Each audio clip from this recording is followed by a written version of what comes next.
공안 검찰 법원 시스템 안에 몸담고 있던 한 검사가 어느새 헤아릴 수 없는 살인과 범죄의 중심이 되어 해이룽장성에서 가장 악명 높은 연쇄살인범으로 전락했습니다. 그는 남의 아내를 강제로 차지하고 폭력과 탐욕으로 모든 것을 손에 넣었습니다. 단 8년 만에 무려 21명을 잔혹하게 살해한 뒤 피해자의 시신을 토막내어 화장터에 유기하는 만행을 저질렀습니다. 그의 범행은 가까운 동료, 친척, 친구는 물론 사업 파트너에까지 미쳤으며 그 누구도 그의 입막음에서 벗어나지 못했습니다. 경찰이 그의 자택을 급습했을 당시 마당 한켠에는 아직 타다 남은 시신 일부가 산처럼 쌓여 있었습니다. 그야말로 타락의 끝을 보여준 이 악마 검사는 도대체 누구이며 어떻게 지역 사회를 쥐락펴락하며 그런 흉악한 범죄를 저지를 수 있었던 것입니까? 그는 과연 어떤 과정을 거쳐 한 명의 법 집행자에서 잔혹한 연쇄살인범으로 추락했는지 전모를 살펴보겠습니다. 2000년 11월 11일 하이얼빈시 난강공안분국 내 한 접수 요원이 두 통의 신고 전화를 받고 얼굴빛이 굳어졌습니다. 두 통의 전화 모두 실종 사건에 관한 신고였으며 더 충격적인 것은 실종된 두 사람이 모두 해이룽장성 인민검찰원의 현직 검사라는 사실이었습니다. 실종자 중 한 명은 당시 31세였던 궈둥메이, 또 다른 한 명은 42세의 위안청 검사였습니다. 더욱이 두 사람은 거의 같은 시간대에 연락이 끊겼다고 유족들이 진술했습니다. 성 검사의 동시 실종이라는 이례적인 사건에 접수 요원은 곧바로 단순한 실종 사건이 아님을 직감했습니다. 그는 즉시 상부의 상황을 보고했고 관련 정보는 곧바로 성공안청으로까지 상신되었습니다. 성공안청은 사안을 중대하게 받아들였고 긴급히 특별수사팀을 꾸렸습니다. 수사팀은 두 갈래로 나뉘어 궈둥메이와 위안청의 자택으로 각각 향해 단서를 수집하기 시작했습니다. 위안청의 집에서 경찰은 그의 아내로부터 실종 당일의 마지막 행적을 들을 수 있었습니다. 아내는 위안청이 11월 8일 오전에 전화를 걸어 자오둥게 볼 일이 있어 점심은 집에서 먹지 못한다고 말한 뒤 급히 전화를 끊었다고 말했습니다. 그 이후 그는 아무런 연락도 없었고 행방은 완전히 묘연해졌습니다. 한편 다른 경찰팀은 궈둥메이의 자택을 방문했지만 가족들로부터 유의미한 단서는 거의 얻지 못했습니다.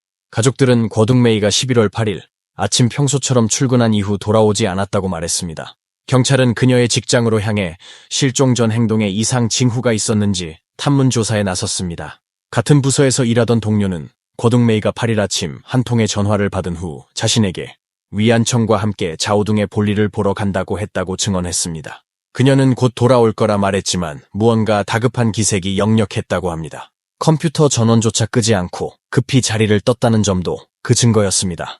양측 실종자의 마지막 행적을 파악한 수사팀은 곧바로 본청으로 복귀해 수집된 정보를 종합 분석했습니다. 분명한 사실은 두 사람 모두 11월 8일에 의문의 전화를 받은 뒤 자오둥으로 향했다는 점이었습니다. 경찰은 두 통의 전화가 사건의 핵심임을 판단했고 이를 걸어온 인물이 누구인지 추적에 착수했습니다. 머지않아 수사팀은 결정적인 단서를 포착했습니다. 궈둥메이와 위안청에게 전화를 건 사람은 두 사람의 동료이자 해이룽장성 인민검찰원에서 함께 근무하던 검사 장잉쿠였습니다. 장잉쿠라는 이름이 수사기록에 등장하자 현장에 있던 형사들 중 일부는 눈에 띄게 놀라는 반응을 보였습니다. 알고 보니 궈둥메이와 위안청이 실종된 직후 두 사람의 가족은 가장 먼저 장잉쿠를 찾아가 도움을 청했었습니다. 그는 같은 검찰기관에 몸담은 동료였기에 직무상의 인맥이나 권한을 통해 무언가 단서를 찾을 수 있으리란 기대에서였습니다. 그러나 뜻밖에도 장잉쿠는 도움을 거절했을 뿐만 아니라 가족들에게 충격적인 말을 내뱉었습니다. 그는 두 사람이 불륜 관계로 도망간 것이라며 무책임하고 근거 없는 주장을 펼쳤습니다. 이 말을 들은 가족들은 극도로 불쾌한 반응을 보였습니다. 두 사람의 인격을 누구보다 잘 아는 그들이기에 그런 무례하고 악의적인 추측을 도저히 받아들일 수 없었습니다. 결국 가족들은 실망과 분노를 안고 검찰청을 떠날 수밖에 없었습니다. 하지만 이제 상황은 완전히 달라졌습니다. 경찰은 실종 당일 두 사람에게 걸려온 전화가 모두 장잉쿠가 건 것임을 확인했고 그의 초기 발언이 오히려 수사를 교란시키기 위한 의도적인 거짓말일 가능성이 크다고 판단하였습니다. 그의 비협조적인 태도와 맞물려 장잉쿠에 대한 의심은 눈덩이처럼 커졌습니다. 이에 따라 경찰은 두 건의 실종 사건을 하나로 통합해 공동사건으로 수사 방향을 전환했고 밤새 긴급하게 자오둥으로 출발해 장잉쿠의 검거에 나섰습니다. 하지만 자오둥에 도착한 경찰이 그의 거주지에 들이닥쳤을 때 이미 장잉쿠는 종적을 감춘 뒤였습니다. 마치 땅속으로 꺼진 듯 집 안팎 어디에서도 그의 흔적은 발견되지 않았습니다. 이처럼 도주를 감행한 정황은 경찰로 하여금 확신을 갖게 만들었습니다. 장인쿤은 단순한 관련자가 아니라 이번 사건의 핵심 인물, 더 나아가 배후의 주범일 가능성이 크다는 판단이었습니다. 장인쿠의 돌연한 잠적을 계기로 수사 방향은 그의 인맥과 주변 인물을 중심으로 재편되었습니다. 수사팀의 첫 번째 목표는 장인쿠의 오랜 신복이자 최측근으로 알려진 인물, 자융이었습니다. 그러나 경찰이 막 자융에 대한 체포 준비에 착수하던 찰나 또 다른 충격적인 사실이 밝혀졌습니다. 자융은 이미 2년 전부터 실종 상태였으며 현재까지도 아무런 소식이 없다는 것이었습니다. 상황이 여기까지 이르자 경찰은 양면 수사 방침을 택할 수밖에 없었습니다. 한편으로는 장인쿠의 행방을 끈질기게 추적하고 동시에 자융의 실종 배경을 집중 조사하기로 한 것입니다. 집요한 추적 끝에 수사팀은 자융과 오랜 관계를 맺어온 친구 한 명을 찾아냈습니다. 처음에 이 인물은 경찰의 질문에 냉담한 태도로 일관했습니다. 그는 자융과의 약속 때문에 절대 누구에게도 그의 행방을 말할 수 없다고 완강히 주장했습니다. 하지만 형사들은 포기하지 않았습니다. 그에게 자융이 지금 어떤 위험에 처해 있는지, 또 어떤 불법 세력들이 그를 찾고 있는지를 차근차근 설명하며 설득을 이어갔습니다. 한참을 듣던 그의 눈빛에 처음으로 흔들림과 망설임이 나타났습니다. 경찰의 끈질긴 설득과 감정적인 호소에 마음이 흔들린 그는 마침내 입을 열어 자융이 현재 숨어있는 위치를 털어놓았습니다.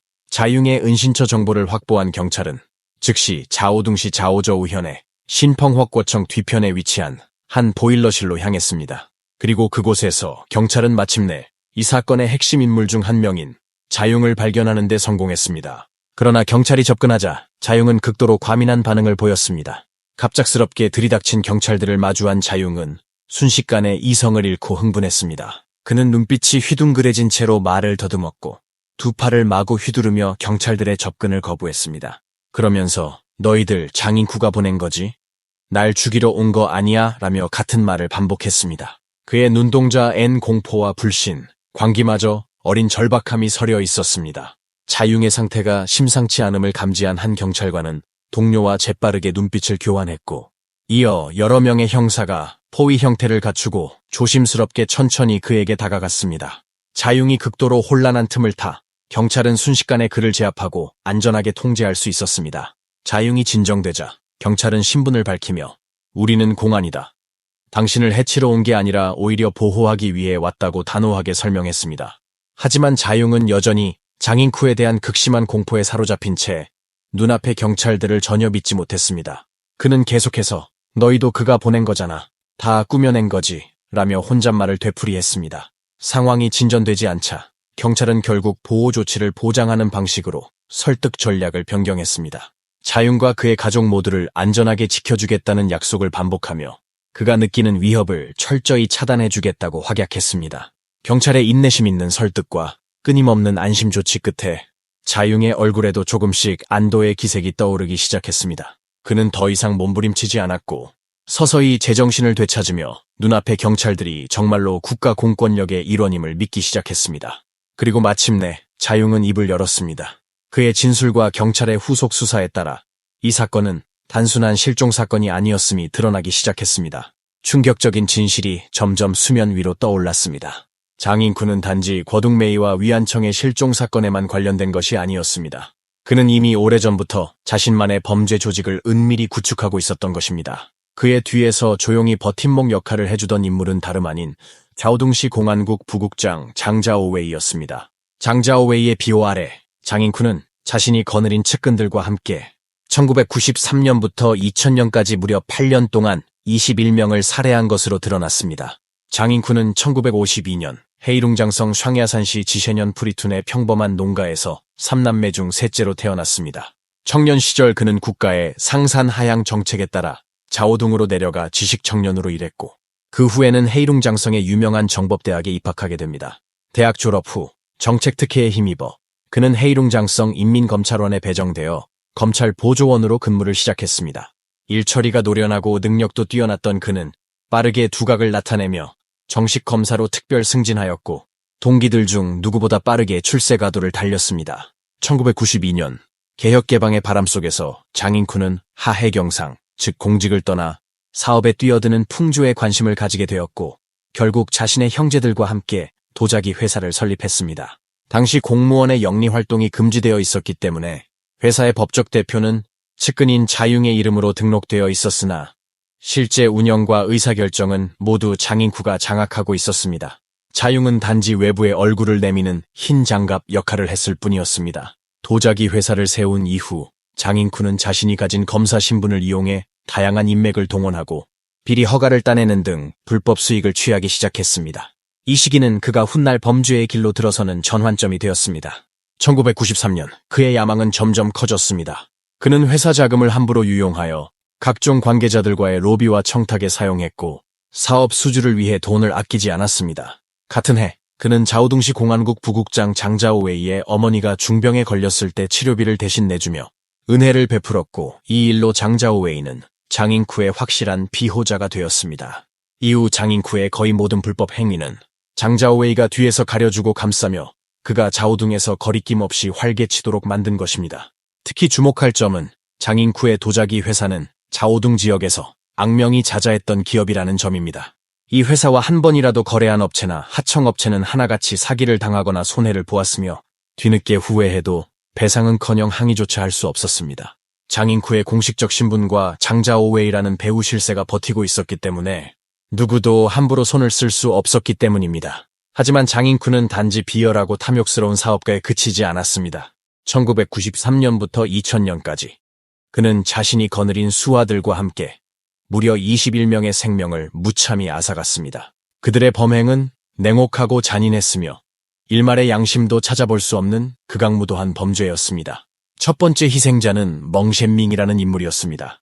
장인쿠는 큰 건설 공사를 맡길 테니 준비하라며 그를 꿰어냈고 도자기 회사 사옥을 지어달라며 전권을 맡겼습니다. 장인쿠의 위세와 배경을 익히 알고 있던 멍셴밍은 이를 거절하지 못하고 공사팀을 이끌고 나섰고 공사는 수개월 만에 순조롭게 완료되었습니다. 하지만 막상 공사 대금 정산 시기가 되자 장인쿠는 온갖 핑계를 대며 지급을 계속해서 미뤘습니다.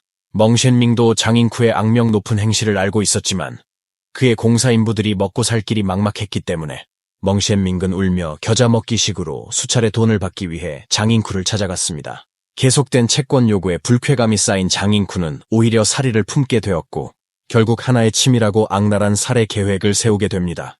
1993년 10월 6일 장인쿠는 멍셴밍에게 전화를 걸어 오늘 모든 대금을 정산하겠다며 회사를 방문하도록 유도했습니다. 기쁜 마음으로 사무실에 들어선 멍셴밍은 문을 닫는 순간 장인쿠와 그의 측근들에게 잔혹하게 살해당했습니다.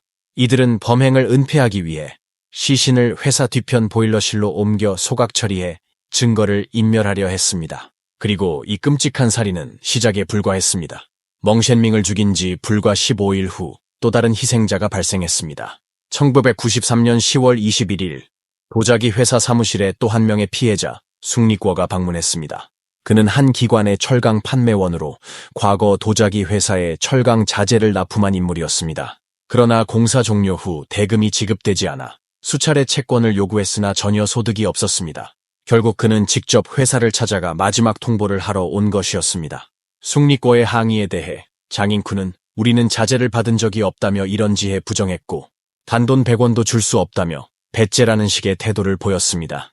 격분한 숭리궈는 참지 못하고 당신은 장사꾼이 아니라 깡패야 라고 고함쳤고 이 말이 장인쿠의 극심한 분노를 자극했습니다. 장인쿠는 차가운 눈빛으로 측근 류더를 향해 고개를 끄덕였고 류더는 불법으로 보관하던 총기를 들고 조용히 방 안으로 들어와 망설임 없이 방가쇠를 당겼습니다. 총탄은 숭리궈의 어깨를 꿰뚫었고 피가 사방으로 튀었습니다. 숭리궈가 아직 부르짖기도 전에 장인쿠가 총을 낚아채더니 주저없이 직접 재발사하여 현장에서 그를 죽였습니다.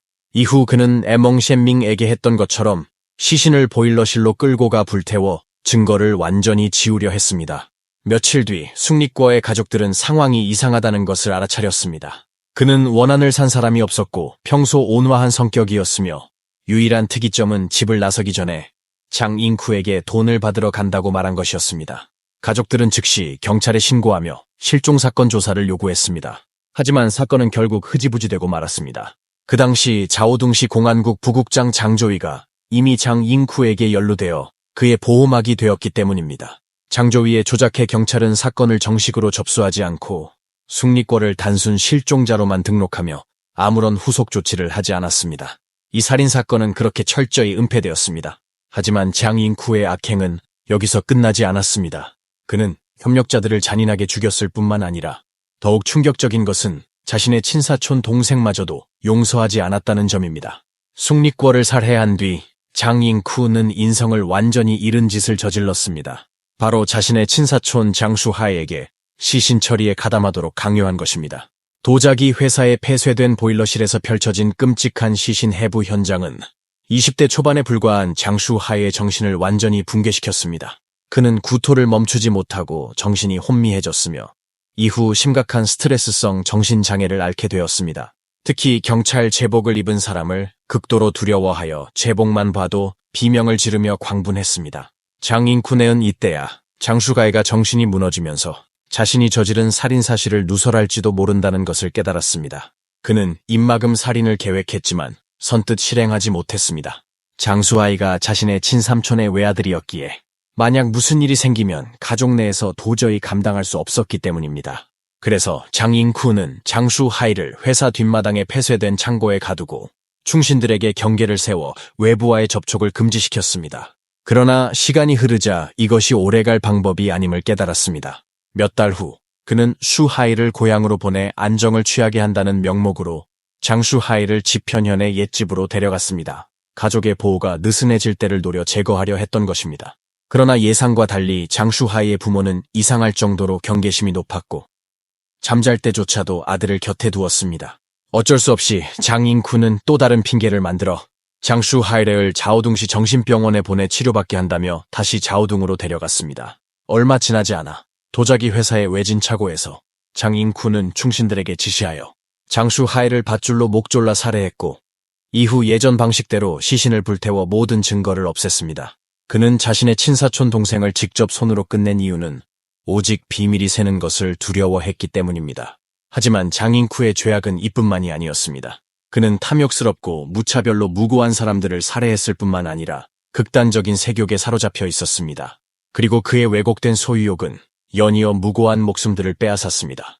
어느 날 협력사 대표 리아이와 업무 협의를 하던 중 장잉쿠는 단번에 리아이의 젊고 아름다운 아내 류쇼우메이를 눈여겨보았습니다. 욕망이 일자 그는 악랄한 계획을 세우기 시작했습니다. 류쇼우메이를 차지하기 위해 장잉쿠는 운전사 선생워이에게 이 일을 속여 회사 사무실로 데려오라 지시했습니다. 새 사업 협의가 있다고 속인 것입니다. 리아이가 앉자마자 장잉쿠는 노골적으로 말했습니다. 내 아내, 내가 마음에 들었으니 그냥 넘겨라. 안 그러면 우리 사이에 일어나기 싫은 일 벌어질 테니까. 리아이는 격분에 단호히 맞받아쳤습니다. 멍멍이 같은 소리 더하면 바로 흑룡강성 검찰청에 신고한다. 그러나 이 경고가 오히려 그에게 죽음의 위기를 불러올 줄은 몰랐습니다. 두 사람이 위층에서 격렬하게 다투는 동안 선생워이는 장잉쿠의 미리 짠 계획에 따라 몰래 권총을 들고 사무실로 들어갔습니다. 리아이가 등을 돌리고 장잉쿠와 말다툼하는 순간 그는 총을 쏘아 리아이의 후두부를 맞췄습니다. 리아이는 현장에서 즉사했고 피가 뿜어져 나왔으며 시신은 급히 옮겨져 처리되었습니다. 이 사건 역시 장잉쿠의 보일러실 사건으로 남게 되었습니다. 리아이의 기이한 실종 이후 류쇼우메이는 곧바로 이상함을 눈치챘습니다. 평소 남편에게 적이 없다는 것을 누구보다 잘 알았기에 유일한 의심은 장잉쿠와의 그날 이상한 면담뿐이었습니다. 두려움에 휩싸인 그녀는 언니에게 자주 이렇게 말했습니다. 나도 어느 날 갑자기 사라지면 꼭 장잉쿠를 찾아가. 그가 뭔가 알고 있을 거야. 그녀의 예감은 불행히도 현실이 되었습니다. 얼마 지나지 않아 류쇼우메이도 갑작스레 실종되었기 때문입니다. 언니는 동생의 행방을 알 수 없게 되자 곧바로 불길한 예감을 품게 되었습니다. 하지만 이것이 가장 끔찍한 진실은 아니었습니다.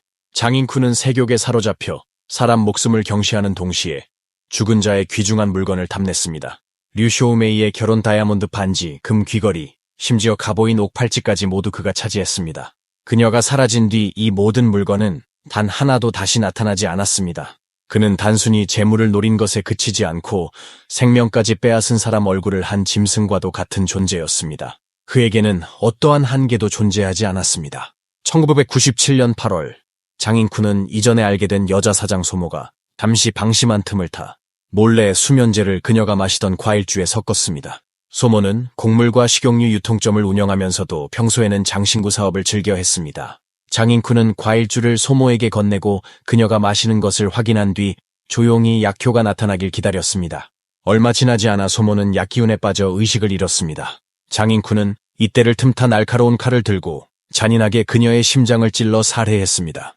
이후 그는 피로 범벅된 두 손을 침착하게 씻어내고 전리품 수색에 나섰습니다. 금목걸이 한 줄, 금팔찌 한 쌍, 금발찌 한 개, 금반지 5개 등 당시로서는 400만 원을 훌쩍 넘는 값어치의 금장신구였습니다. 장인쿤은 이 금장신구들을 120만 원의 싸구려 값에 급히 팔아버렸고 그 돈은 곧바로 탕진되었습니다. 이후 그의 부하 장수이엔의 집에서 만난 접대 여성들이 차고 있던 고가의 금은 장신구들을 보고 욕심이 다시 생긴 그는 같은 수법으로 그 여성들에게도 잔인한 살인을 저질렀습니다. 자우둥시 공안국 부국장 장자오웨이의 비호 아래 장인쿠의 연쇄살인 행위는 즉시 드러나지 않았습니다. 그렇게 그가 직접 살해한 피해자들은 이름조차 세상에 알려지지 못했습니다. 실종자가 점점 늘어나는 가운데 장인쿠는 더욱 대담해졌고 심지어는 협력업체 관계자, 가족, 친구, 동료에게도 손을 대기 시작했습니다. 그가 위협이 된다고 판단하면 주저없이 제거했습니다. 궈둥메이와 위안청은 그가 일부 범죄 증거를 쥐고 있다는 이유로 처참하게 살해당했습니다. 불완전한 통계에 따르면 불과 8년 사이 장인쿠와 그의 부하들은 모두 21명을 살해했으며 그의 농락을 받은 여성은 20여 명에 달했습니다. 그중 6명은 그의 손에 의해 잔혹하게 목숨을 잃었습니다. 경찰 조사 중 장인쿠의 친족 중 한 명인 장융은 마침내 모든 범행을 털어놓으며 안도하는 표정을 지었습니다. 사실 자기 이익을 위해 친척과 친구까지 해치는 악마를 마주한 장용은 두려울 수밖에 없었습니다. 그는 입막음을 우려해 이미 2년 전부터 숨어 지냈습니다. 경찰이 또 다른 정보원 장윤구로부터 장인쿠의 은신처와 범죄 증거를 얻으려 했으나 장융은 장인쿠의 현재 행방을 모른다고 밝혔습니다. 다만 그는 장인쿠 도자기 회사 옆에 작은 안뜰에 중요한 증거가 있을 수 있다고 알려주었습니다. 경찰은 즉시 현장으로 달려갔습니다. 평범해 보이는 그 안뜰에서 그들은 소각로를 발견했고 주변에는 완전히 불타지 않은 옷가지와 인체 조직이 쌓여 있었습니다. 독한 악취와 썩어가는 인체 잔해에 노련한 형사들도 소름이 돋았습니다. 경찰은 이 잔여물을 DNA 대조에 붙인 결과 이 옷과 조직들이 21명의 실종 피해자들에게서 나온 것임을 확인했습니다. 소각로 깊은 곳에서는 궈둥메이와 위안청의 불완전한 시신도 발견되었습니다. 그들은 결코 실종된 게 아니라 장인쿠의 손에 죽임을 당했던 것입니다. 2001년 1월 19일 치밀한 작전 끝에 경찰은 헤이룽장성 쌍갑산시 지편현에서 장기간 도피 중이던 장인쿠를 성공적으로 체포했습니다. 이후 그의 공범들도 차례로 검거되었습니다. 2001년 12월 25일 할빈시 중급인민법원은 본 사건을 심리해 장인쿠 등 5명이 조직폭력배 조직운영, 고의적 살인, 강도, 고의상해 등 다수의 죄목으로 유죄를 인정하고 사형을 선고, 즉시 집행했습니다. 장인쿠의 도피를 도운 조동시 검찰원 간부 리고후이는 조직폭력배 은닉죄로 징역 10년형을 선고받았습니다. 한편 자오둥시 공안국 부국장 장자오웨이도 조직폭력배 비호와 방조 혐의로 조사를 받았으나 그의 신분 특수성을 고려해 할빈시 중급법원은 최종 처분을 공개하지 않았습니다. 이로써 공안부가 흑룡강성 1호 조직폭력 사건이자 공안부 6호 특대살인 사건으로 지정했던 악질 범죄 사건은 장인쿠 등 주범들의 법정 처벌로 마침내 막을 내렸습니다. 시청해 주셔서 감사합니다. 구독과 좋아요는 사랑입니다.